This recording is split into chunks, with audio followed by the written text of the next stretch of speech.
What up? We are on Psilocybin. Woo! I love this name. Who came up with the name of this thing? On Psilocybin. Oh, wait, I did. So, Tristan, what do you think about our hike yesterday? We did a little subtle sacrament. I'm very glad that we went. Not so sure I'm glad that we brought Luna, although Oh, she was good, man. She was good. she enjoyed it. Yeah, no, she was not an annoying dog. She's pretty normal. Smokey is max chill. You're never going to find a dog, and it'd be hard to find a dog cool like Smokey. But I did say to Courtney, I love when my dog is the chillest dog around. He just vibes like it's insane. He's been around so many people, at the farm. We used to have big parties and lots of mushrooms and big bonfires and music, and he's just been always around a lot of people, and people have always loved him. And he hasn't always been as chill as he is. I mean, he is coming on 13 years old, so but he is a sweet fucking dog. I love that dog so much. He will go down in infamy in my world for sure. But I tell you what, if there ends up being a picture of you in a fucking tree in that newspaper, oh, no, I'm excited. This is the first nice, not the first article, shout out to Jasper Dachnes and the Fungi Academy down in Guatemala. Did a nice write-up on Sanctuary a few months back, and now we've got a local paper covering Sanctuary and doing a good, excuse me, I think going to be a big, nice story. Going to be the cover story for Earth Day issue of a local magazine. So pretty excited about that. Get our local community vibing on Sanctuary and knowing more about us. Everything we've done so far has just been strictly organic. There has been no like paid media. Everything's just, people hear about us and they love what we're doing. So super exciting. But yeah, I excuse me, loved having you and everybody that was there. It was just, we want to be able to invite everybody, but just the nature of the whole thing, wanted to keep it nice and intimate. Steve and Nancy being there, that was really awesome. So big thanks to everybody that took a part of that, and especially to Miss Carolyn Brown for writing that piece. Going to be out here in about 10 days. Stoked about that. What are you thinking about today, Tristan? Thinking about watch how this community is growing, what publicity within the city of Louisville, how that's kind of going to change and bring in more locals. Just thinking about this community, honestly. It's a beautiful thing, man. It is a beautiful thing. We had a nice long planning meeting today with several members who are serving on the advisory board and making some organizational headway. Our curriculum for the cleric and minister training is coming along. We've got a wonderful educational psychologist that's helping me develop that curriculum, and it's going to be launching end of May. So anybody that's hearing this that's interested in being a cleric, aka a trip sitter for Sanctuary, and potentially eventually clerics will be working towards ordination as ministers as we expand Sanctuary out into multiple states. It is happening very fast, and it's very exciting. What I want to talk about, though, right off the bat, while we're just waiting for people to hop in here, is our boy Baba Booey, who was on here last week. Remember him? Yeah. Dude, he sent me a link. I'm going to post this link right now. He sent me a link to a Hamilton Morris podcast that just came out where he interviews the guy who created the penis envy mushroom. There has been a ton of stories about the creators. Baba Booey, what up, big dog? There's been a ton of stories about what happened or how penis envy came to be, and it ain't what you thought. The dude that created it, Robert Gutierrez, I think. I've seen his name in literature just sporadically, with reference around Terrence McKenna. And he wrote a couple of very, very early cultivation books in the 70s. But this guy has a fascinating fucking story. This dude was shot in the face accidentally at the age of 10. Oh, I gotta hear you gotta come in here and talk about that. But hold on, let me give a little rundown on what this thing's about. I'm gonna post some links so other people can watch this. But he got shot in the face accidentally by his uncle at the age of 10 and almost bled to death. They brought him back to life. He claimed that he died and half of him stayed dead for 16 years until mushrooms brought the rest of his spirit back to life.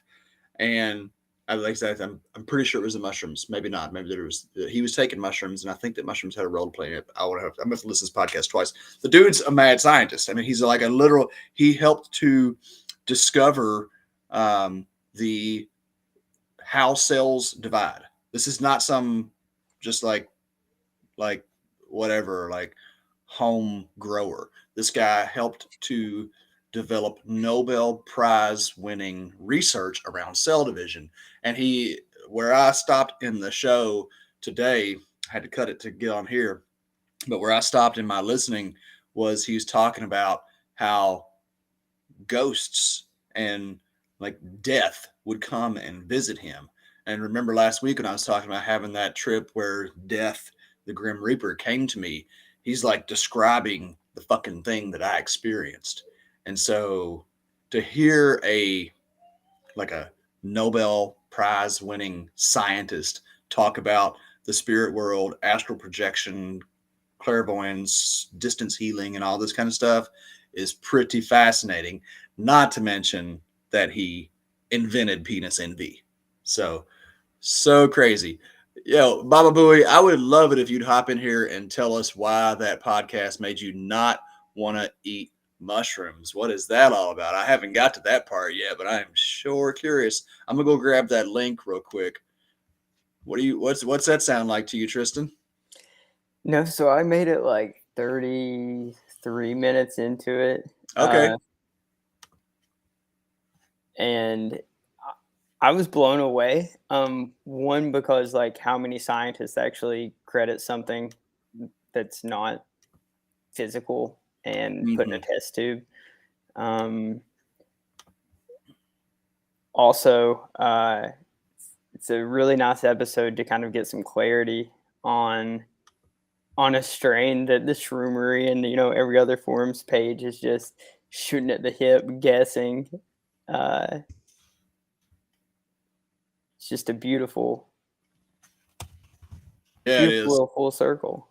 Well, I mean, this is something that is such a big part of mushroom culture, right? And it's something that right now, as mushrooms become more popularized, everybody knows about the penis envy. And so what I had always heard, I'm going to bring in Baba Booey. What I had always heard is that they were created by Roger Rabbit, and that rattlesnake venom was somehow involved. But that is not the truth. If you want to, Tristan, go ahead and pull that link from the chat there, because I couldn't find a way to post it on my end. But my man Baba Booey, why does that video make you not want to take mushrooms now? Dude, that guy was just, I don't know, that was intense, man. No, not that one, Tristan. The short YouTube video link.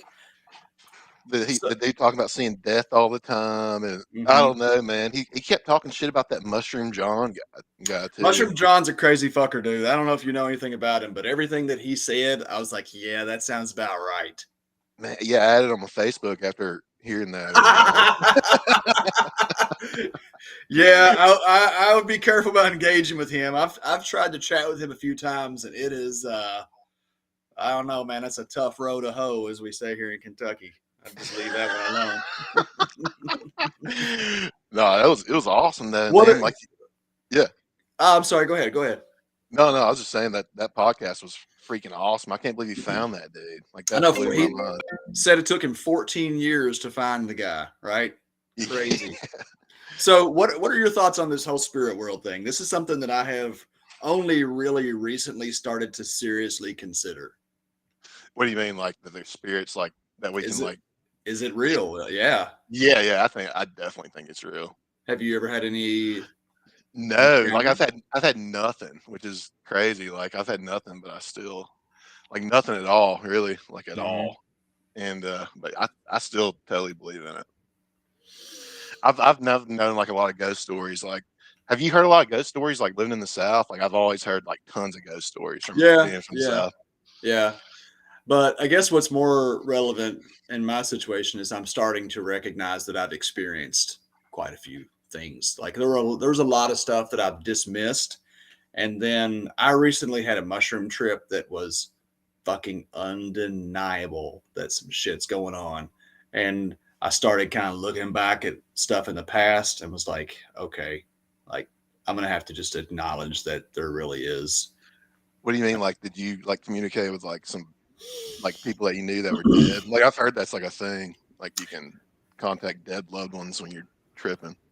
That's what I'm really interested in this podcast. If they get into any of that, I mean, I'll go ahead. I'll go ahead and say it. That's one of the reasons I wanted to have this forum is because I wanted to just be fucking real with the public about my mushroom experiences. I love all the science and I love all the the research and the laboratory stuff, but there is experiential stuff that we don't have a way to understand. We don't have a context for, except for some of this kind of weird stuff. But yeah, man, dude, it's a bit of a long story, so I won't go full into it. Unless like the YouTube video, people really comment and say they want to hear more, then we can go that way. But long story short, basically, I have been having a suspicion for many years that my cousin, who is deceased, she died when she was like maybe 18 years old in a tragic accident trying to drive across a flooded creek down home. And she was like my homegirl, man. Me and her, Amy Lanham, love you, love you, love you. And when she died, it was a big deal for the whole community because everybody just really loved her. But for me, I mean, she was my sister. And I would have like experiences in the mushroom space where it felt like there was something communicating with me. And there was this one experience years ago where it seemed, for lack of better description, that this entity that was around this lady was challenging me. And then towards the end of the night was like, all right, here's who's on your side. Like what happened is this, over the course of 4 trips, this thing started to reveal itself to me. And then the lady after her second trip, she's like, all right, Eric, I got to tell you, there's some shit that went down that I don't know how to talk about this. And she told me, I was like, oh, okay. I actually communicated with this thing. And so on the 4th trip, she wanted me to kind of assess the situation, right? And so on the 4th dose, she's sitting there meditating, and I'm just kind of standing there with my eyes closed beside her. It's about 12, 15 feet from her. It's on the beach, dark. And and I feel the kind of like contact with this thing. And I say to it basically, are you benevolent or malevolent? And its response, like immediately, was like, who the fuck are you to ask me who I am? Oh my God. Do you even realize where you are? By the way, who's got your back over here? And I was just like, holy fuck, because it was so real. And so this whole big long night transpired where some crazy shit went down between several people and this whole spirit thing. And there ended up being some massive healing, like this exorcism type event. And at the end of the night, after it was all said and done, I'm sitting there quietly with this lady / her ancestor spirit. And it says to me, are you ready to know who's here with you? And I was like, yes. And it just immediately says Amy. And I was like, holy shit, because I hadn't been thinking about her at all. So anyway, fast forward to back in December, and I'm doing this dose session for some folks. And one of the people there, a family member had recently died like a couple years back, very tragically, right in front of her. And we're in the session, or after the session, we come out of it and we're all just kind of hanging out talking. And this lady who was there as a trip sitter, who was kind of clairvoyant, seemed like, but wasn't on mushrooms, she said, "Hey, you guys, so during that trip, I kept hearing the name Amy, Amy, Amy. Does that mean anything to anybody?" And I was just like, "Y'all know Amy?" And everybody's like, "No, no." And I was like, "Fuck me." And then she said, and the funny thing is, Eric, every time you would spit, the voice would say, "I know what it means when a redneck spits." Okay. And so some context for that is I'd love it if more people could talk about this stuff and kind of like put pieces together. I know there are people out there that had these experiences, and I've worked with many of them and shared these conversations, but people talk about mushrooms kind of generating mucus, and how, like, I don't know if you've experienced this, but sometimes like you just feel like all this mucus draining down, and it's kind of like a hacky purge Oh yeah, type of thing. I'm like that all the time, pretty much.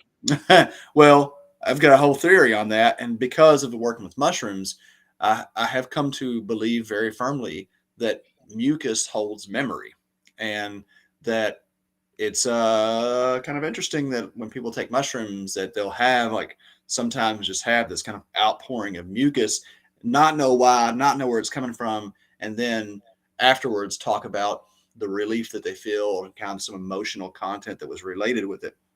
And so I have started to notice a few years back that whenever like that mucus is coming, it's not just like mushrooms pushing something out of me necessarily. It is kind of an energetic purge.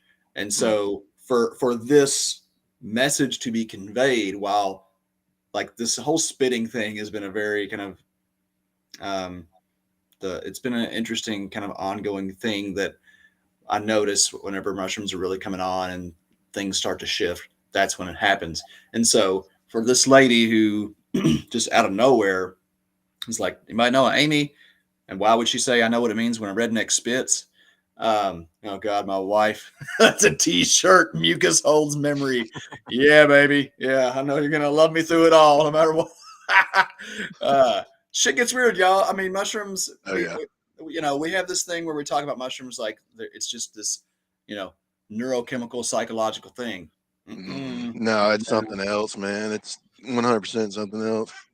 Yeah, man. Life existence is so much deeper than we give it credit. Yeah, we have no know? clue. Mm-mm. Yeah, have you noticed that like people dealing with death come to mushrooms? Like that's kind of how I got the mushrooms, really. Oh yeah, how so?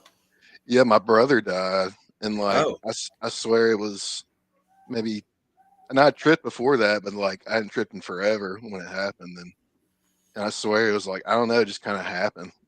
I ended up getting some mushrooms, and then it sent me on that path. There's a lot of people that talk about it, I feel like. oh yeah. No, I truly believe.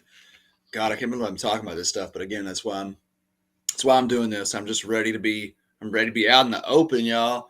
Um, I believe that at times mushrooms are sent to us by deceased who are attempting to communicate with us. And that's been told to me directly in mushroom space at times. It makes sense to me. Well, okay, so I don't know how many people know the biblical history of mushrooms. Years ago, like 2000, I started, 99 is when I started getting into mushrooms. Around 2000, I started getting real deep into kind of ethnomycology, right? And I was studying the Bible. I was brought up Catholic.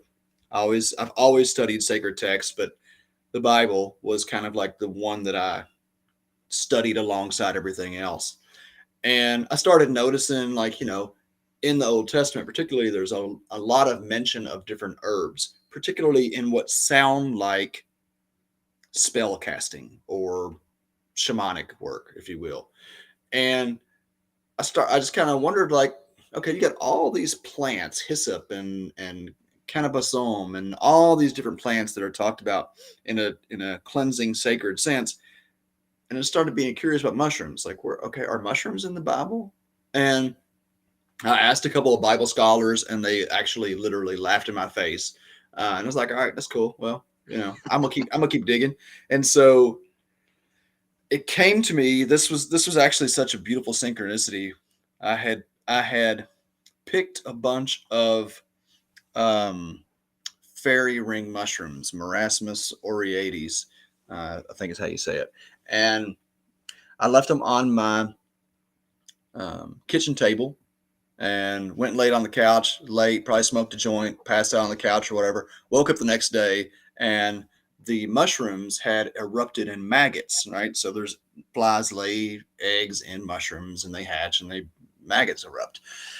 Well, simultaneously, I'm studying the Old Testament and I come across this story of Moses in the desert in the I think it's in Deuteronomy or Leviticus, and the story says that they're in the desert and they're starving. They're like, Moses, why'd you bring us out to the desert, you jackass? We're gonna die in the desert here. And Moses is like, chill out.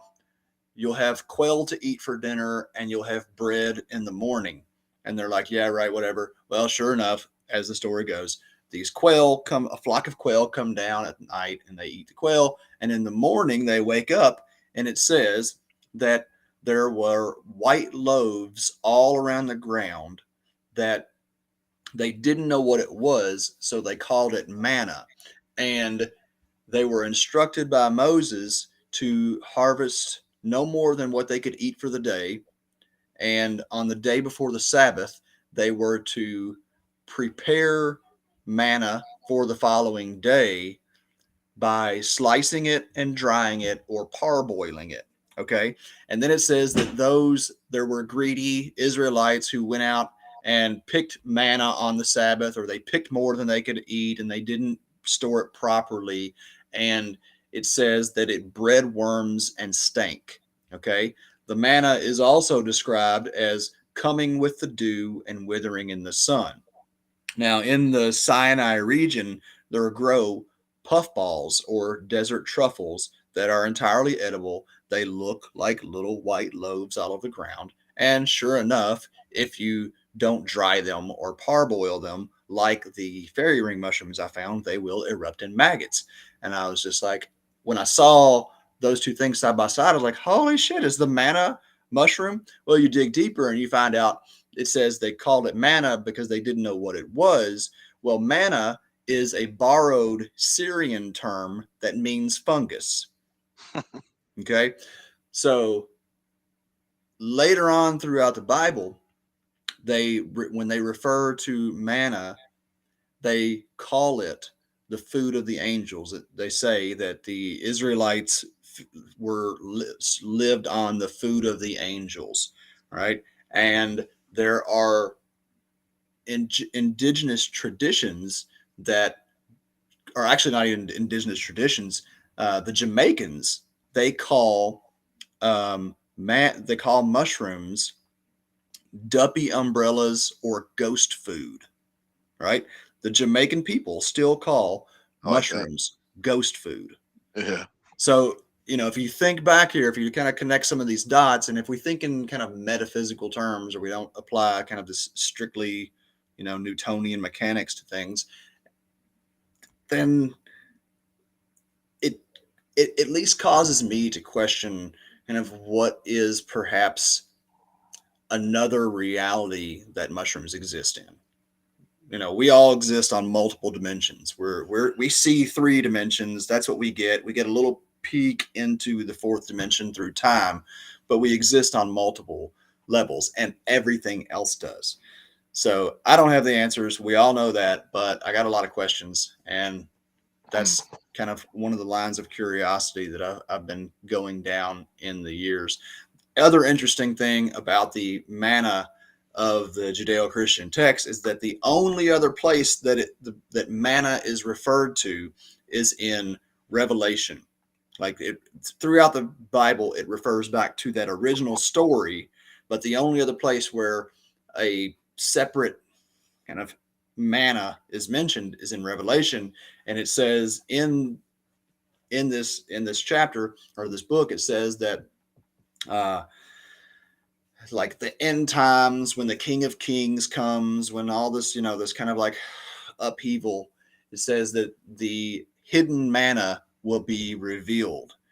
And for how many millennia, we knew really nothing of sacred mushrooms until Maria Sabina revealed this hidden mana. So, Crazy. again, yeah, They were always around too, like everywhere. Well, that's what that podcast was talking about, right? Like psilocybin mushrooms have been growing in the United States for ever, probably, and it wasn't until many years after Maria Sabina and the Gordon Wasson stuff that people started finding psilocybin, mainly first in the Pacific Northwest and then down in Texas. And now Kentucky's loaded with psilocybin. Ohio, Virginia, Florida, Georgia. It's all over. Have you heard that people like feed their cows with different feed that like makes mushrooms not grow on the shit? I have absolutely heard that. I don't know what it is exactly that they do. If it's like somehow changes the acidity or something. I think it's bullshit, man. I talked to some people that own like a ton of cattle farms out here, and they had no clue what I was talking about. But they also didn't know anything about psychedelic mushrooms. They had no clue. I mean, it sounds like bullshit, right? When you think about,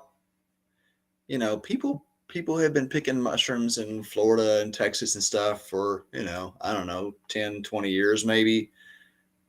But is the science around cow shit really that developed that somebody invested, like law enforcement invested? It wouldn't surprise me. I mean, it wouldn't surprise me at all, like down south. Like, it wouldn't surprise me a bit. Maybe. I don't know though. I mean, I have no clue. I've never seen like a wild mushroom, like a good mushroom. Psilocybin. Hey, there's a lot of good mushrooms out there. Yeah. I'm clueless on them though, but no, I've always heard that, but I've never seen any like growing out anything. We got some Midwest psilocybin hunters. Who is this? New psilocybin was found this year. Which one are you talking about? Are you talking about let's just hop in here. Midwest psilocybin hunters. Go down there, scroll down, and hop in on this conversation. I'd love to know what you're talking about. I don't know of a new species found this year.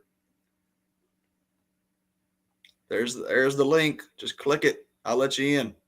See, we got Ben Vigil on LinkedIn saying what's up in Iowa, Pennsylvania, maybe Indiana. Come on, what species though, man? We got to talk. I know the Avoidiosa stadiata is becoming very well known, and it's in Ohio, Iowa, Pennsylvania, definitely Indiana. But is there another species that I don't know about? You say those grow in the spring, the ovoids? Yeah, they're about to be popping now. I went out and checked some patches in the mycelium and starting to come up pretty strong. If we get a few good rains, then it'll be on like Donkey Kong, baby.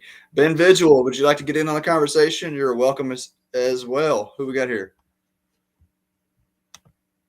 Yo, Eric. It's Eric. What's up? Hey, what's going on?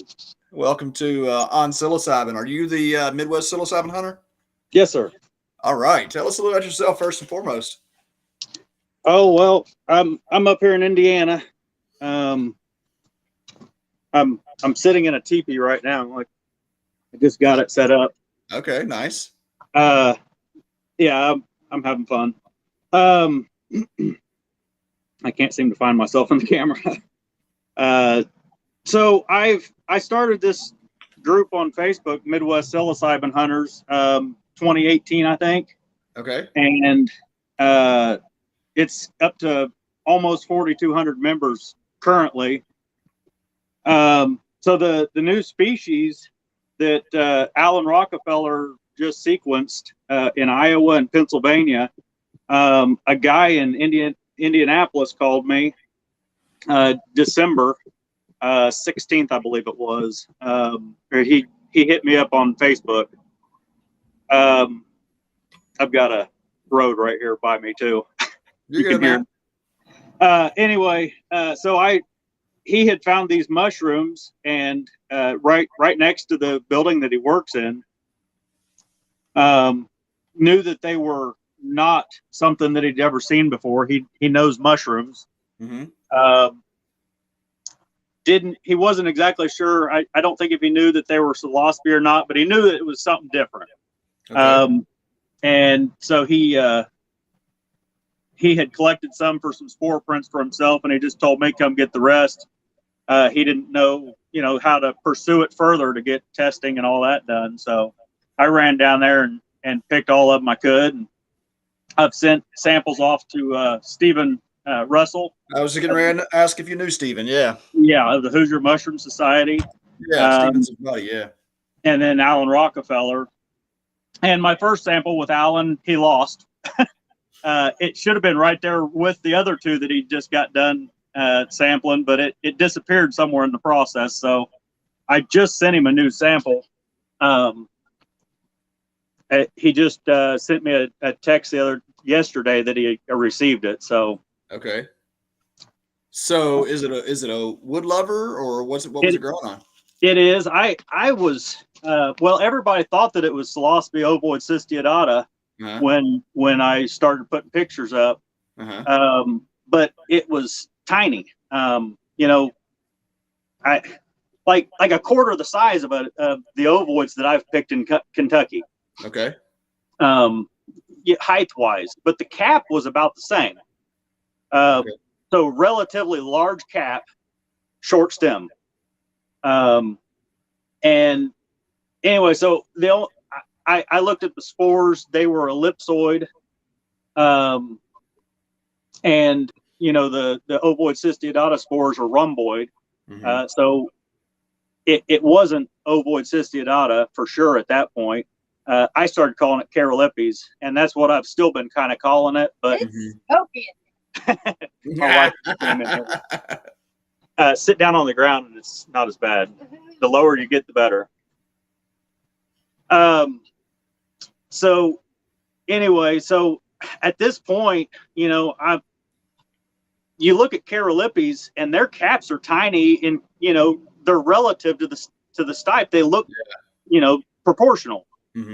Whereas these look closer to like an Eleni or something like that. And it just so happens that Indianapolis is halfway between the other two observations. It's directly in the middle of the two. So, and it was found between Carolepes and ovoids. Okay. No.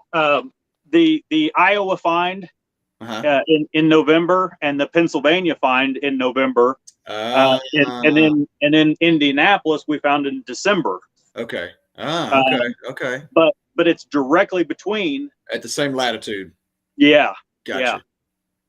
Yeah. So there's some coincidences there for sure. I don't know 100% that I've got that new species, but we definitely know there is a new species in the other two places, and it is in the section of Aztecorum. Oh, really? Yeah. Whoa. Mushroom talk. Wow. Yeah, so that was really exciting too. So I don't know how far north or how far south it goes, but if you draw a line, the Iowa find is on iNaturalist. Just if you get on there and search for Psilocybe in Iowa, it's the only one. Okay. So if you find it, and then the Pennsylvania find is on Mushroom Observer, and there's a link, or there's a picture on the iNaturalist one that shows the number for the Mushroom Observer one, if you want to check it out. Definitely. That's exciting, especially that it's in that other complex, right? Right. Because the closest we would have to go up to like Canada to find Aztecorum previously. Or maybe up like Maine or something. It was never found this far south, so that's cool. Yeah, wow. What about Similenciata? Have you all have anybody up there that's ever found any Similenciata? No, there's a $10,000 bounty out of the Hoosier Mushroom Society that it's never been claimed. Yeah, I look every year and I can't claim it. So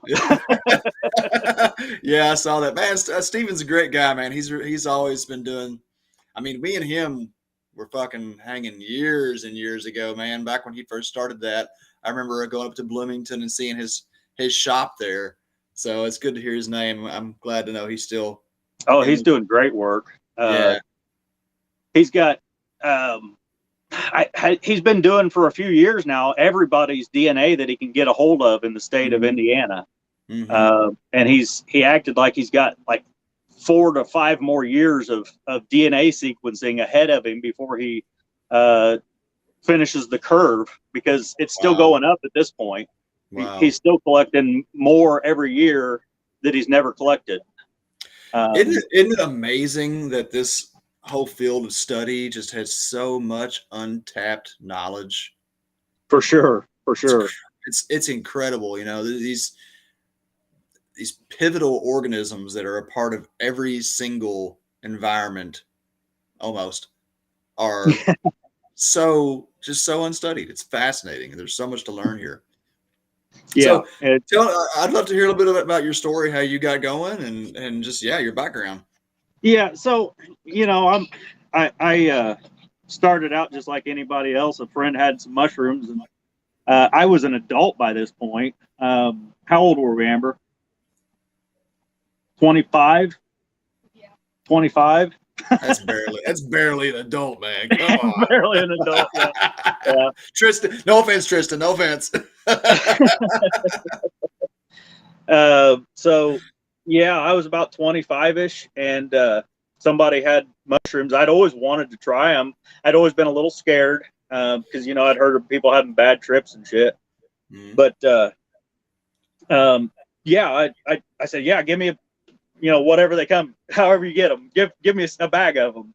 And I think it was just like an eighth, you know. I don't even know. I doubt it was 5 grams, and it was split between me and my wife.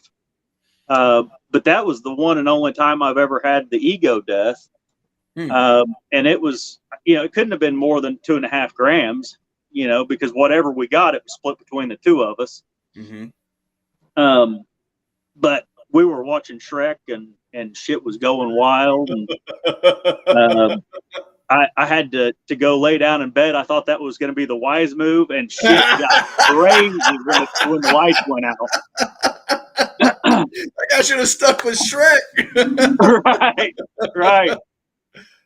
Yeah, shit got crazy. I exploded. And, yeah, it was just like sound waves going through space, and didn't know if I would ever see reality again. But, you know, at that point, I was just in for the ride. Oh, yeah, for sure. Yeah. What came out of it? Do you have anything looking back that at that time, I was a smoker still, and trying to quit, and I didn't have any idea there was an addiction correlation with mushrooms. But I never believed in hypnotism or anything like that. But I tried it at that same time that I tried the mushrooms, and was trying to quit smoking. And one of the three or something worked at that time. I don't know. Okay. Because that was the last time I ever smoked cigarettes. So looking back, I think probably the mushrooms had more to do with it than what I had any idea at the time. But since then, since I've really gotten to where I'm finding them, and I've got a supply all the time, so I'm microdosing them, and for my depression. But also, I've quit alcohol 100%. I quit drinking all soda pop and sweet tea and all that. Like I quit all that in one day. Shit. Yeah, one day. My doctor said my kidneys were failing. I need to start drinking water and stop drinking beer and sweet drinks. And so that night I started drinking water only. Wow. How long was this? That was 2 years ago. Okay. Something like that. Okay. I lost 25 pounds within 2 weeks after that, because I cut all that sugar and beer out. Hell, I was drinking 2 cases of beer a week at that time. Oh yeah. So yeah. Wow. I went from super unhealthy to pretty freaking healthy pretty quick. That's great. And I've always been addicted to everything. So that's saying something. So, I mean, first of all, I'd just like to say we got Brittany saying hemp and psilocybin will and can save the planet, and I think there's a lot of truth to that. But what you're saying, like psilocybin sounds like it saves you, maybe. Oh, absolutely, absolutely. I'm gonna try to get my brother to try some in microdosing because he's been addicted to meth for years. He just got out of prison and he's still, I'm pretty sure, is on it somehow. Right. So yeah. So what's are you strictly microdosing now? Do you do any deep dives? Sure. I don't do them all the time. I love eating fresh fruit. And when I can get fresh fruit, I cook it up in a frying pan with some butter, and I will gladly take a deep dive at that point. Oh, yeah? Why do you cook them? Oh, they're delicious. If you've never tried frying up some fresh fruits, they're delicious, and they are stronger that way than any other way I've ever had them. Really, I would think it would have. I would think it would have to. The psilocybin does not break down until you get to almost a burning. Yeah, but the psilocin is what I kind of get off on. Is what I really love in the fresh ones is that like quick boost of psilocin. Try it out the next time you have some fresh fruits. I'll always be popping soon. I will definitely give it a go. There's zero nausea. It's the cleanest trip. It's fantastic eating. If you got a cheeseburger, throw them on there. It's fantastic. I'd be afraid I might eat too much though, because I do love the taste. You could eat yourself sick for sure. Yeah. But if you just eat the normal amounts, then you're going to have a fantastic trip, and there's no nausea. I won't eat them in large doses any other way anymore. Interesting. So I just have to find lots of fresh fruits. Okay. What? And I saw you on that. It was a movie. I found it on Amazon. Psychonautics. Yeah, Psychonautics. Yeah, I just talked. Yeah. That's how I heard of you, and I looked you up and then found this show. So I've been watching this for the last few days. Nice. Cool show. Yeah. Thanks. Yeah, we also do a podcast. Psilocybin Says. My wife and I have a podcast. Maybe we'd have you on there as a guest. We talk with people. Sure. Personal development, anything psilocybin kind of, but a little more geared towards personal development. I love this because I just want an open forum where we can talk about all the stuff around mushrooms, For sure. Yeah. Yeah, I tried to do that, but I'm not real good at. I'm not a talker. Oh yeah. I'm just. I do YouTube videos, but I just talk to myself. Mm-hmm. So I kind of tried doing a thing, but I'm really not good at answering phone calls and talking to people. And I don't answer the phone either. Yeah, I'm just not a real social guy. So it was difficult for me to hook up with people to do it. But I'm glad you're getting it done. Oh, I appreciate you being on this call here. That's incredible information about this new species. I'm curious, was it a large fruiting? Was it just few? It was. So I filled up with the dry fruits that I picked, and I didn't take all of them, but I took a lot of them. He said he wasn't going to come back for any of them. So just to be clear, I didn't just steal them all from him. But he said he won, and they were going to go to waste otherwise. Yeah. So the ones that I took, I filled up a bag that was made for morel hunters to the top, and when it was dried out and packed in as tight as I could to a pint mason jar, I could barely get the lid on. And have you eaten any of these? Oh my God, yeah, I've eaten a bunch of them. Yeah, what's the potency like? They're right around ovoid strength, I would say, but they are smaller. Yeah. Because the stem is half the size or a quarter of the size, whatever. It's short. Oh, damn. So have you by any chance, and only share what you're comfortable with, but I have known some people who allegedly harvest mycelium and transplant mycelium. Really? That happened? It's just a rumor I've heard. I've never heard of that. Yeah. I'm curious how that mycelium's looking up there in Indianapolis. You know, if it had spread north up here, it might have come in on my boots or something. I don't know.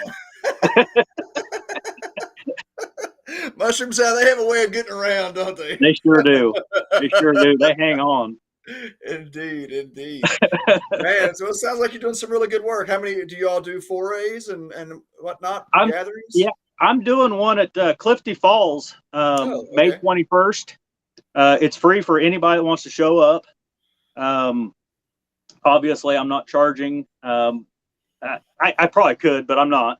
I think we've got about 30 people, maybe 40 showing up at this point. Oh, nice. And it's going to start at 10 o'clock and it's going to go to noon. So I figured we'd break for lunch. Everybody go their separate ways, and then everybody can find some, some edible mushrooms to take home with them. Yeah. So I was going to ask you all, are you kind of just looking for anything and everything? Yeah. If anything we find that I know, that I'll point out on the way. I'm not the king identifier or anything like that. I really like finding the actives, and I'm pretty good at identifying them as an active mushroom. Mm-hmm. To get it down to species level, it takes time for me. I'm not super quick on accurate identification. So what actives have you all found? So I've gone down to Kentucky and picked the ovoids. Mm-hmm. I got that one in Indianapolis this last December, that maybe that new section has decorum. Mm-hmm. It's definitely a Psilocybe, whatever it is, which makes it the first for Indiana. I've found Gemmopolis luteifolius in 2 different places. Okay. Gemmopolis luteus at the local park. Mm-hmm. There's a little swampy area and a tree, nice big tree there. They'll be fruiting for a decade probably. Have you eaten any gems? I microdose them. Okay. Every day. Oh, really? That's what you do, microdosing? Yeah, and I skip 1 day a week. Interesting. Why that species?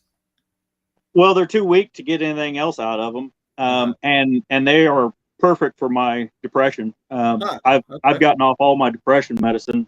Sweet. By just doing that. We just took to give you an idea of the effectiveness. We just took a trip down to Florida for spring break, and I didn't want to take them with me because, transporting narcotics across state lines and all that good stuff. Mm-hmm. So I left them here. I thought I'd be okay for a week. And by Thursday, my wife is asking why I'm not taking my medicine, because I was getting shittier every day for the whole vacation up to that Thursday. And by Thursday, she'd had enough of me. And so I told her I left it at home because I didn't want to get, arrested, especially not out of state, but she didn't even think about it, fortunately. And she had some with her. Yeah. So I still would have gone to jail. Was it Amber? Way to go, Amber. Yeah. So I took that, and by an hour later, my attitude had completely changed. I was back to normal. So yeah, it's fantastic. There's no withdrawals from it, but if you need it, you need it. If you're shitty when you don't have it, then you better take it. That's beautiful, man. It is definitely a gift from nature. There's no doubt. Yeah. And I just get irritated real easy without it, and then the depression and all that. It's not like I'm trying to be an awful person or anything like that. She can just tell that I'm getting short. I also have high lead levels because I used to work at a battery plant for a few years. Oh, wow. So that doesn't help things. Wow. Is it cilantro is really effective at pulling heavy metals out of the body? I don't know about lead. I have no idea. I know cilantro. Nobody's ever told me anything. Yeah, cilantro is really good at pulling heavy metals out of the body. It's so good, as a matter of fact, that you have to be careful not to eat too much, because if you have high heavy metal toxicity, you can go into shock from it releasing all of the heavy metal. My wife worked at a health food store and has told me that. So what about in terms of spirituality? Do you see mushrooms as part of your spiritual growth, or? I was never religious at all. And I've got to say I am more than I used to be. Mm-hmm. There's definitely a lot of shit you can't explain. Yeah. But I'm not going to church or anything. I got this teepee so I could just come out here and chill. Maybe the next time I want to have some. So I think I am getting more spiritual, I guess, but I'm still not really. Mm-hmm. Mm-hmm. But they are the best freaking medicine that anybody could ever have, for sure. I agree, man. Well, it sounds like you're doing some great work, man, and I'm really grateful to hear that the mushrooms have provided you so much relief and helps you pull out of some self-destructive behavior. Yeah, for sure. I'd be dead right now, probably. Man, that is a beautiful thing. So you want to share with anybody? Maybe I don't know how you could do it on that side. I'm still kind of getting used to this whole platform that we're using, but I'd love it if you wanted to share links to your Facebook or anything where people can connect with you. I'd love giving people resources. I know. Sure. So, yeah. I can drop it in the comment line. Okay. Yeah. Do that, please. See if I can figure it out.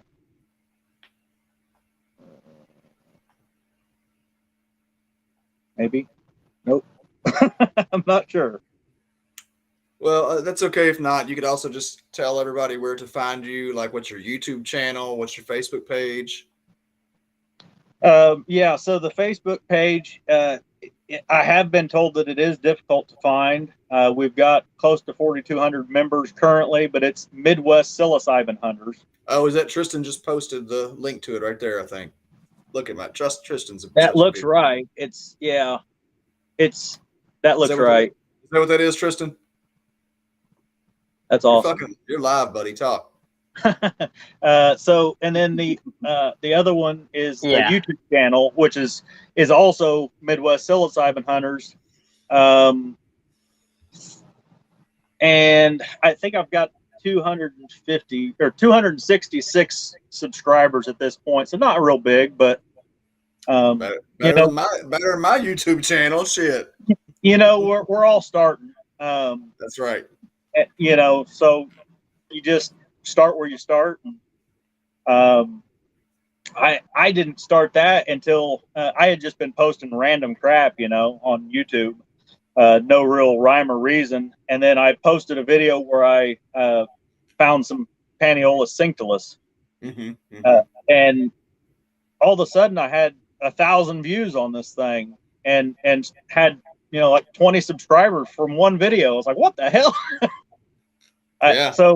So then I found some Pluteus americanus at Mounds Park. Oh, you found active Pluteus, huh? Oh, yeah. And that's been DNA confirmed. Okay. By Stephen Russell. Uh-huh. And then, so I did a little video on that.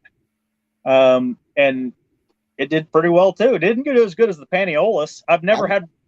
I don't think I've had one that ever compared to that first video.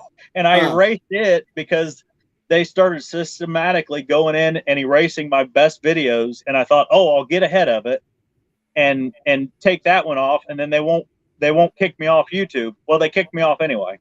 But I finally figured out that their issue was that they thought mushrooms were addictive. So when I said, no, they're not addictive. In fact, they helped me to get off of all this stuff. And it's been scientifically proven. You can look it up. The next day I was back on. So what? Yeah, that's all I cared about. So you like had a conversation with somebody, an admin at YouTube, or what? Somebody that had the power to get me back on. Yeah. What the fuck? Yeah, I was gone. I was gone for close to a week, and finally I figured that out just reading through their rules, and I found their hazard or their toxic. I don't know how they had it worded. Their drug drug policy. It was all about addiction. So when I said, they're not addictive, they're anti-addictive, and you can look it up. It wasn't long, and they had looked it up apparently. Wow. Huh. Yeah. Sometimes I wonder about the stuff I put out there, if it's ever going to get any flack. But I mean, do what you can until they do.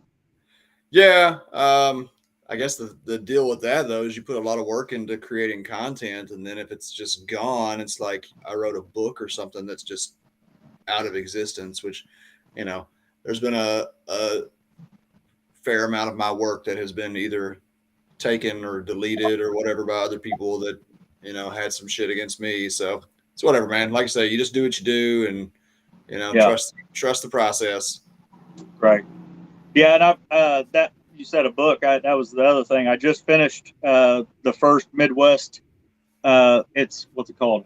Magic Mushrooms of the Upper Midwest. It's on Amazon, and it's also on sporeswaps.com. This is your book? Yeah. Nice. All right. Say the title again. Magic Mushrooms of the Upper Midwest. Okay. Tristan, I know Tristan's over here looking it up right now. He's gonna post the fucking link. Look at him. He's so good. He's so good. Tristan, when we get famous, you're gonna be the cornerstone of all that, buddy. So yeah, it's been really it's been crazy how fast people have been ordering it and all that. I expected a few people to buy it, and then who knows, maybe a few more would down the road. But it's it's getting a little crazy. Congratulations, man! That's awesome. Yeah, the orders are coming in on Spore Swaps and like faster than I can get them ordered, and Amazon's been picking up steam. It just went live Wednesday. Wow, dude! Oh, big up, man! What a story you've got here, dude. Coming back from this like horrible health addiction, and now you're like public. I mean, that's fucking awesome, dude. Well, I mean, you can't do it without the community of the people teaching. Amen. You got Stephen Russell that started that Hoosier Mushroom Society and the Facebook groups. That's what pulled me in. His book that he published, that first book he did, Mushroom Grower's Guide or Mushroom Growing 101, something like that. Yeah, I've heard of that, but I've not seen it. A lot of the photos came from my farm. I had a mushroom farm in Indiana. Okay. And then I was reported for growing psilocybin, and they raided my farm, and I lost my farm. Yeah. But, yeah, it sucked hard. Yeah. Yeah. For sure. For sure. So, but that's probably why he's so hesitant to be to even talk about that stuff. I think he was pretty happy when I started the group, so he didn't have to keep answering questions. Yeah, I can imagine. I mean, I know he loves the sequencing and the taxonomy, but yeah, right. He loves everything about it, but I don't think he likes the BS that goes along with, sometimes with the magic mushrooms. I'm gonna call you out, Steven. You don't even eat mushrooms. You don't even eat morels. He don't even eat oyster. I know he don't. But he's doing great work, though. Yeah, he is. No, I love Steven. He hit me up a couple of months back, just saying he was still following Sanctuary. I guess you know about our church, but do you know about our church? I've heard you talking about it. Yeah. So just everybody's doing their thing, man, and contributing to the growth of this. And I'm so grateful to have met you, and really appreciate what you've brought into this world, man. Finding new species. What's up? Thanks, man. I appreciate you talking to me. Oh, it's my pleasure, man. Hit us up anytime. Everybody else, take note. Get out there and look for psilocybin mushrooms. They're out there. Hell yeah, they're everywhere. Find that Simulenciata, report it to Hoosier Mushroom Society, and collect your $10,000. For sure. Nice. All right, Eric. Thank you so much for joining us, brother. Thanks, man. My battery's about dead, so. All right. Enjoy that TP. All right. Talk to you later. All right. Peace. Bye. Tristan, what's up, dude? See how awesome this is? Yeah, that was an amazing conversation. What a surprise! A new species talking about, and we don't even know what the name of it is yet, right? Like it's just still being described. That's fucking incredible. Yeah, I mean, when you open up like any type of mycology field guide and you go through it, it's insane how much uncharted water there still is there. Mm-hmm. Because like, growing up today, you automatically assume like we've identified everything. Yeah, you're right. I know, right? No, there's so much that we don't know, y'all. I'm going to go ahead and admit that one of my little uh, ego eccentricities maybe is since I was a kid, I've always hoped that I was going to discover a new species of something and that it would be I would get to name it. Like how cool is that you get to name? I mean, you know, John Allen, we brought his name up earlier. He's the one that described the Psilocybe aleni that has been recently found out in San Francisco, I think, out west. And John he's done a lot for the psilocybin community. Mushroom John. I mean, he's one of the most experienced long-time growers and collectors. He's brought a lot of strains back from Thailand and Cambodia. So it's one of the things about the mushroom world is it's full of a bunch of weirdos like this one. I'm totally cool with that. And we all just kind of like Eric said, we're just doing our thing, contributing to the body of knowledge. Yeah. No, I mean, there's so many people all across the US that come together on these forum pages, Facebook groups, and whether it's sequencing, whether it's the people that are doing the field work, it's nice. It takes all the boats. That's for sure. Indeed. Oh, sorry. I hope y'all didn't hear that. Shh. What's up, Kevin? Glad to see you hopping in here. I was wondering, we hadn't seen you. Thought maybe something was up. We're still here doing our thing. What else can we talk about, Tristan? What else has got your curiosity percolating? I guess like we should just go ahead and knock this out of the way. If you do end up coming across a new species, what are you naming it? Are you going scientific or are you going to add a little flavor? Oh, I'll definitely get flavorful. Yeah. I don't know if I would, there would definitely be the internal conflict of do I name it after me? I'm not going to lie. Yeah. I mean, fully understand. I want to be forever remembered in mycology, particularly ethnomycology. Maybe I have done enough now to have some sort of a legacy. Eric Osborne Insia.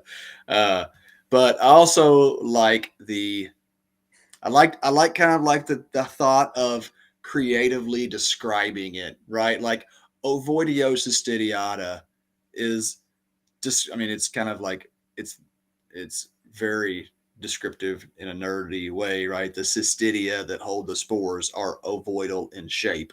So whoever described that was just like strictly by the book, right? No ego there. I can't say that I would do that.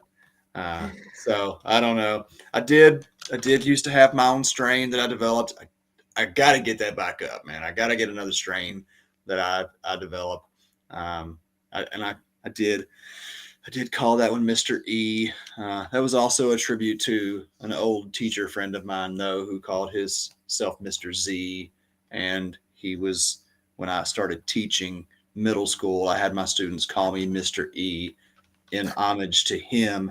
And it's because it sounded much cooler than Mr. Osborne, but I don't know. Who knows? I'm probably at this point more interested in developing a species like the dude that developed penis envy. What a fucking legacy. I mean, that is the cubensis that everybody knows. And it took some time, obviously, but that illustrates like when you put some real work and some real love in something and it has quality, then that's what gives it the staying power. So I'm as much interested in something like that is a product of my labor of love being remembered more than maybe some happenstance upon a new species.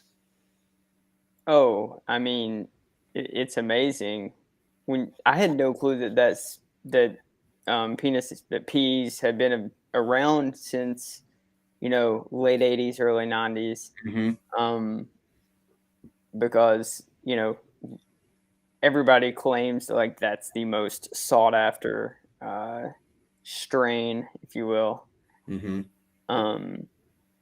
But I mean, it's crazy because, like, if it dominates whatever quote unquote market that exists, something that a person, as you're saying, like, just put passion into, that this thing is not of natural methods. It's not harvested wild, and there's no spore prints. It's kind of like bonsaiing, right? Like, someone has to take care of a bonsai tree for generations for it to last, where this is something that can't be grown from spore. It has to be continually cloned. So similarly, you have to really take care of the culture and maintain it. Baba Booey's asking if we've ever eaten penis envy.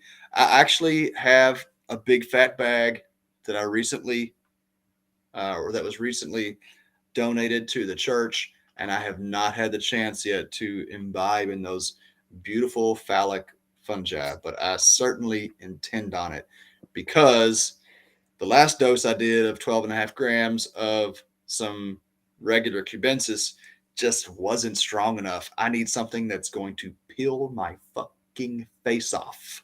That's what I want. And I say that exists, that's it. And I say that with full respect to the mushroom. Like, I guess, like, it is a weird line to walk, that I 110% consider this organism to be my access point to the divine, to the other world, to this, universal consciousness. But, when I talk about it, and that's in this sense, it's like,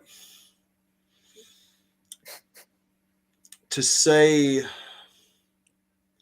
like, how, it's like, it's really challenging to explain how having the sensation of your body being peeled off of your flesh, being peeled off of your skeleton, and your inner essence exposed as like a religious experience. It's harder for people to understand that, I think, but that is entirely how I understand it.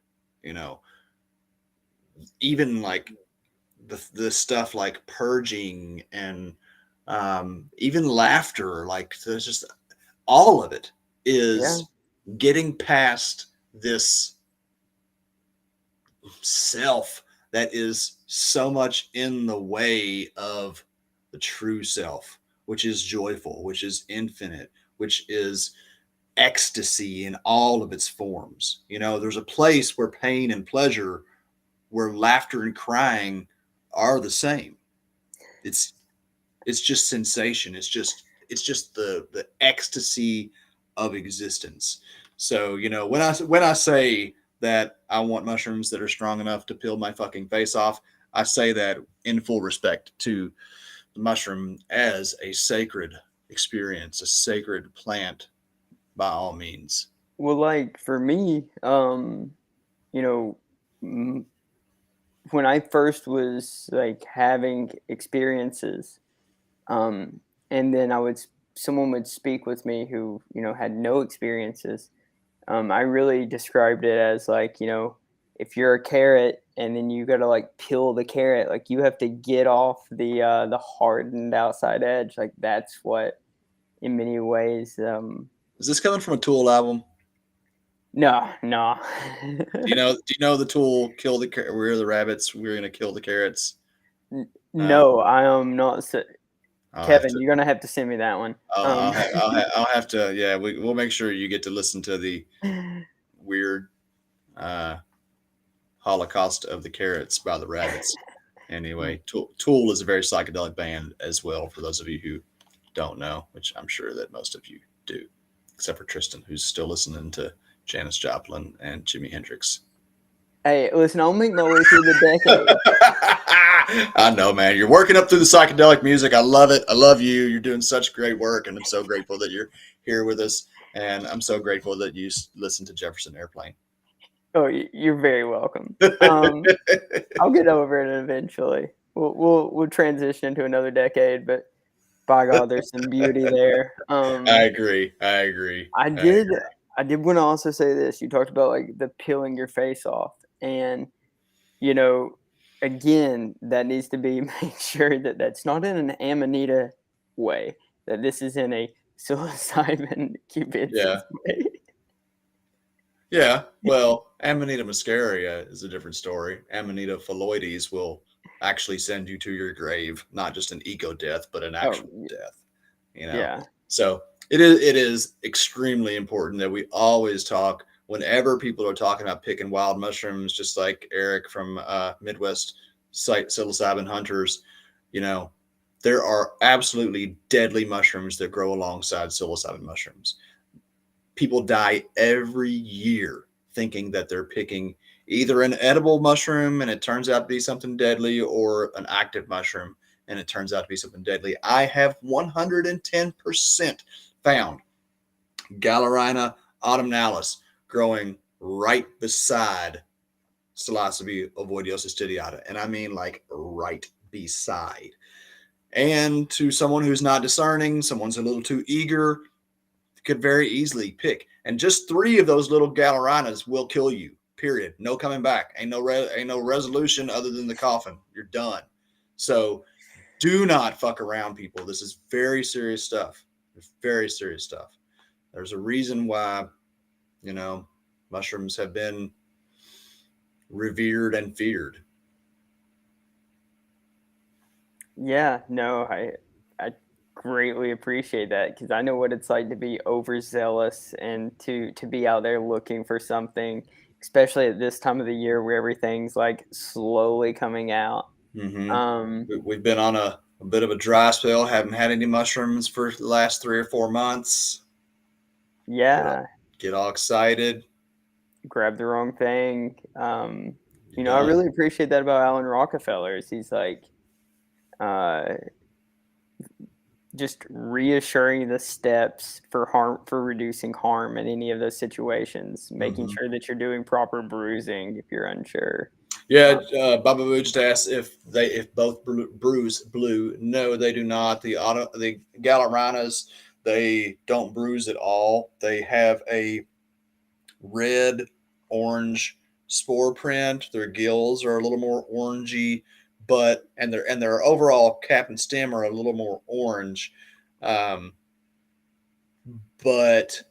again, to someone who is just a little bit, too gung ho, it can be confused. So ovoids bruise very blue very quickly.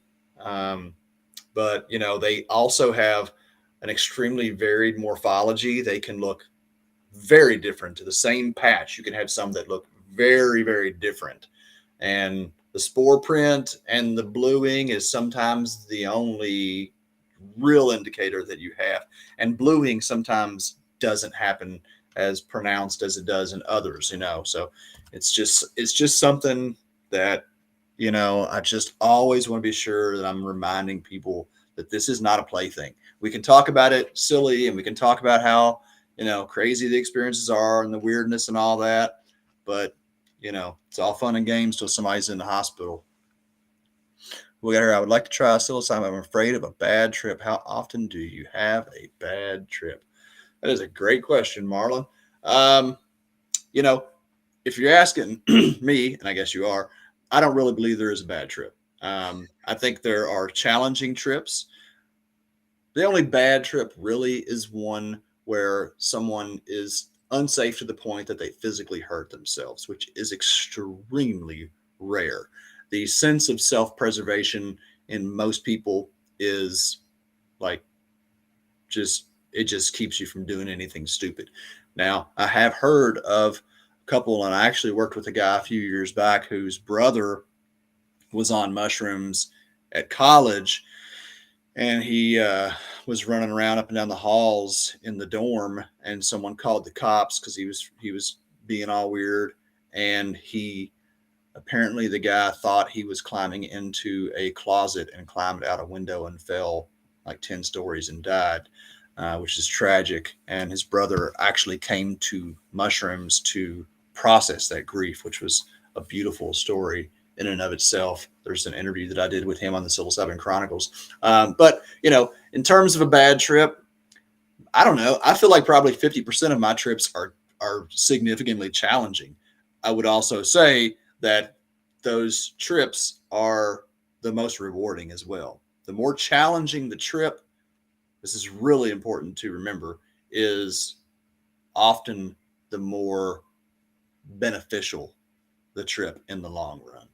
We're not coming to mushrooms just to have a good time. That's a lot of times how we talk about it.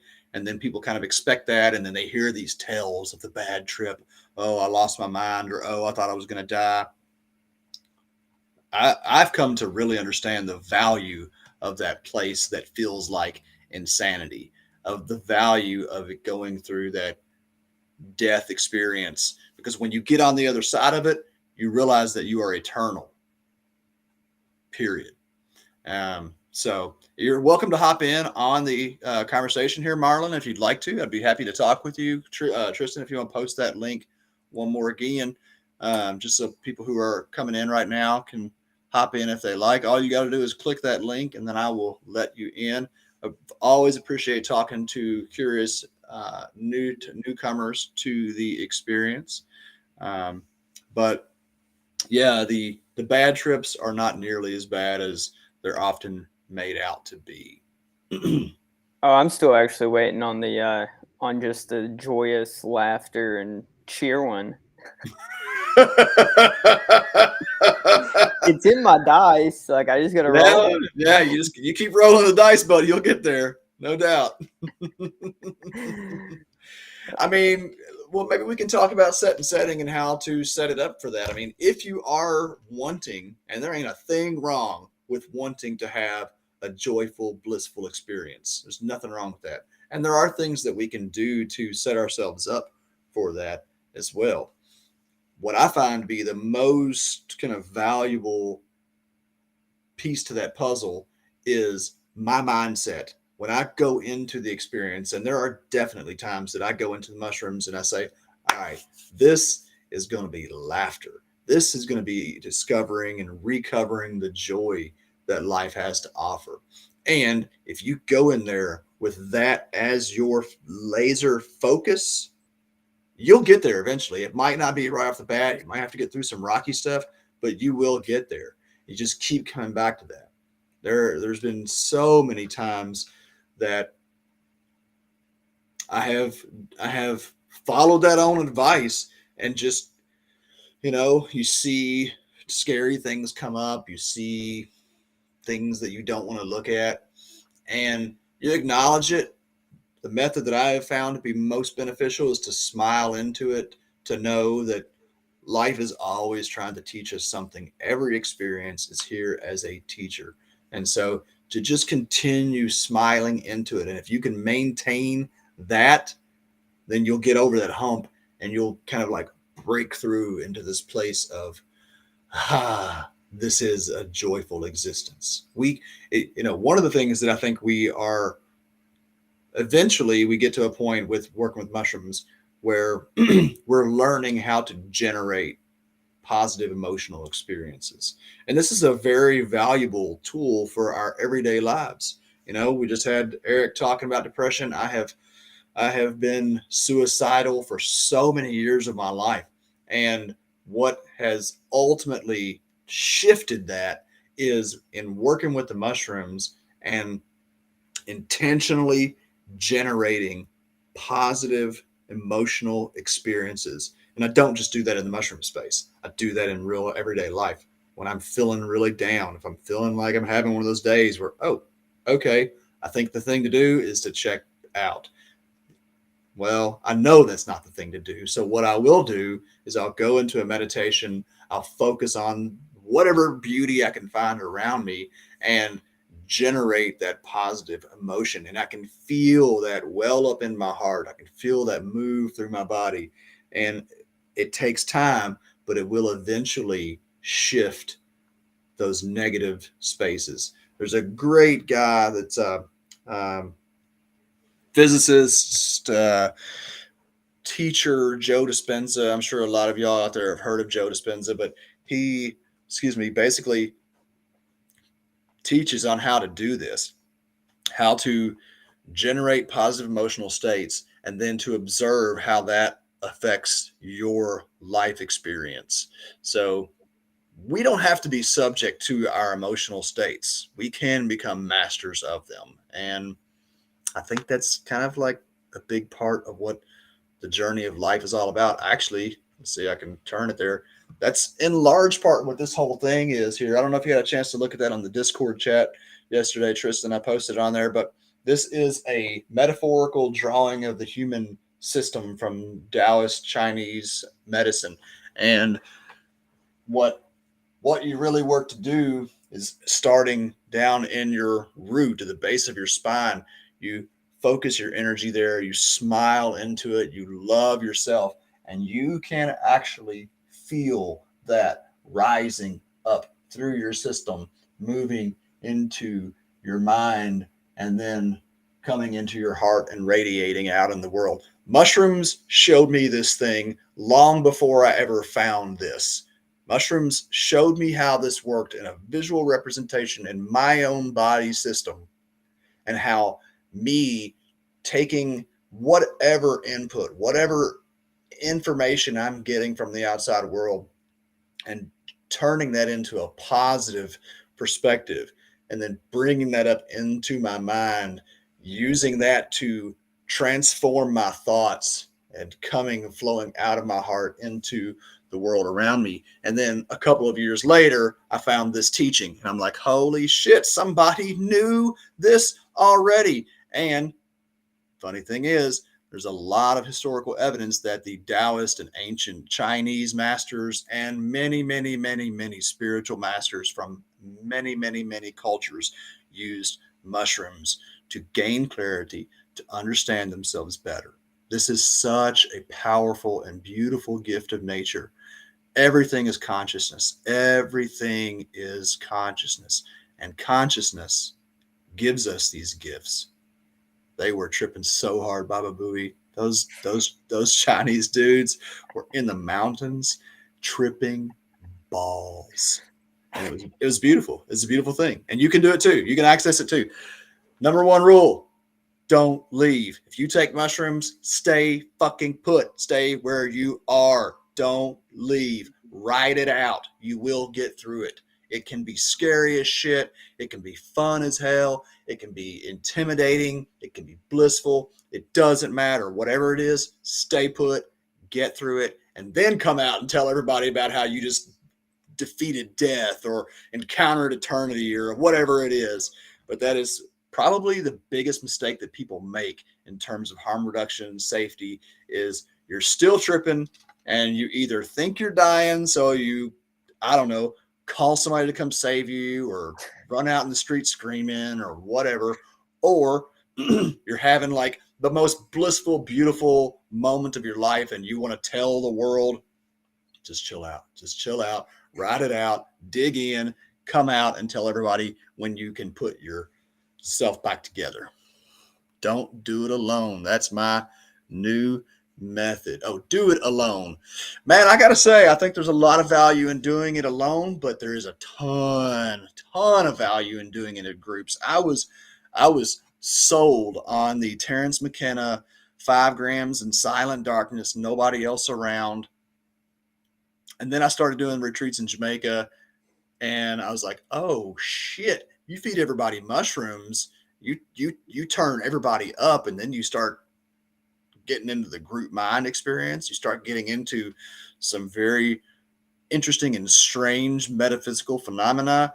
That is fascinating. And then like to like really like you start to see how the energy moves through the group and how everybody's kind of feeding and bouncing off of each other. It took me a little while to really get used to that. And I'm still all for tripping by myself, especially when I don't want to freak anybody else out because I get way out there. But there is a ton of value in dosing both solo and in groups.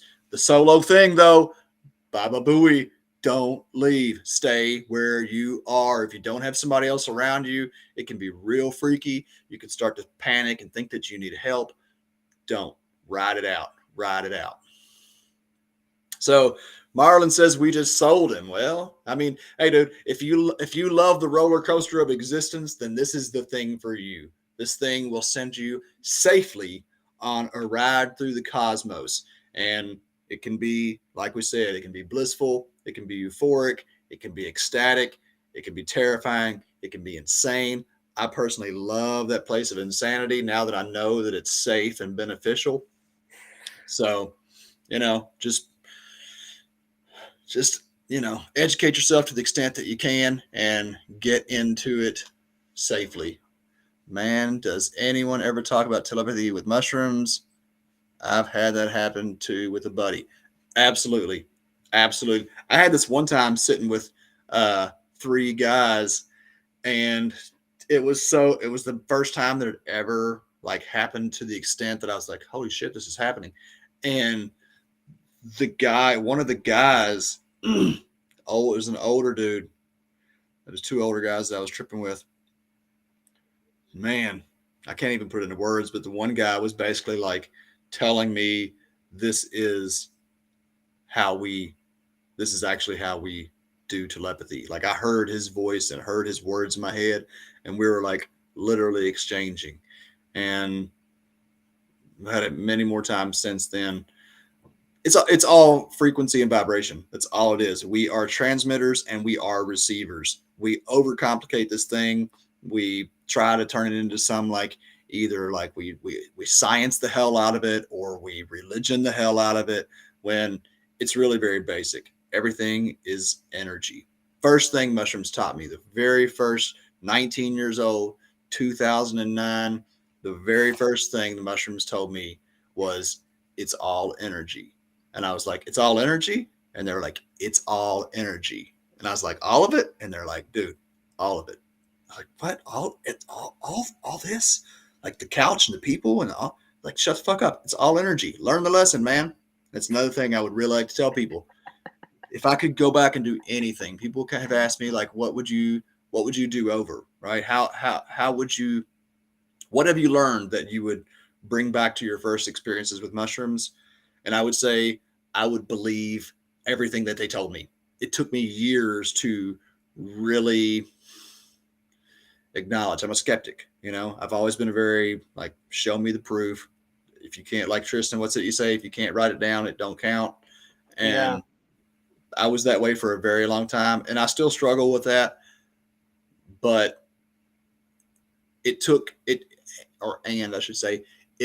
many, many years for some of the lessons that the mushrooms tried to teach me to solidify and for me to accept it. And if I could go back and do anything again, I would trust the mushrooms even more. That is very well put. And there is a undeniable truth when you can eliminate the ego, eliminate this default mode, and it's just your soul. There's a lot of truth in that.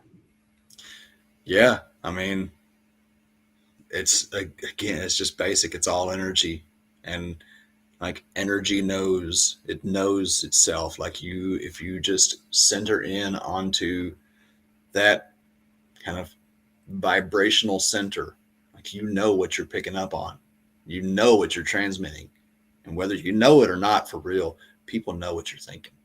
They might not know the specifics, but they know what you're feeling. They know what you're thinking. And that's all the time. Mushrooms just kind of show us that very blatantly, but we are always transmitting. We are always receiving. And when you don't like the way somebody feels, you don't like the vibe they're putting off, that's because you don't like the fucking vibe they're putting off. There's something wrong. Maybe you're just mismatched. It's not to mean that they're necessarily untrustworthy or something like that. But when I look back, the people who I felt sketchy about, either in baseline consciousness, especially in mushroom space. And there's been a couple of times I'm like, on mushrooms, I'm like, I don't know about this cat. And then I'm like, oh no, just you're being judgmental, Eric. And then that person ends up coming around to fuck me, in some way or another. So trust your intuition, trust the mushrooms, trust the vibes. All the little mushrooms in the corner of the room just saying, so we told you. Yeah. told you. Who's smarter than who here, buddy? Yeah. I can at least acknowledge my foolishness, and I am slowly growing, slowly getting better. It's a journey, everybody. We're all on a journey. The more we can be kind to ourselves and forgiving with ourselves, and just treat ourselves the way that we would really treat other people. It's not treat people the way you would treat yourself. It's treat yourself the way you would treat other people. So many of us are so forgiving of others and so hard on ourselves. And that's the slow path to growth. The real way to do it is love yourself. That inner child, I've been thinking about that a lot. Just like loving my little kid, loving the little kid that is me. So, all right, let's call it a wrap, y'all. It's been a great afternoon, evening, wherever you are, whatever time of day. It's great to be here with you. Thank you so much. Those of you who are coming in and listening to these afterwards, mad props. Love to get some comments going down thread, get more people. The more you engage, the more people listen and get exposed to this thing. So really, it's all about sharing information. I'm doing this because I want to just share what I have, grow, learn more. Learned a lot tonight from Eric up at Midwest Psilocybin Hunters. There's a lot more to learn, and I'm so happy to be on this journey with you all. Thank you, Tristan. I love you so much, man. You're so good. And you got anything you want to say as we bounce out of here? No, I mean, love you. Love these Mondays. Love just watching this grow and build. Look forward to hearing more from you, Marlon. Oh, I suck. He's a youngin', Marlon. He's just be patient with him, bro. All right, peace.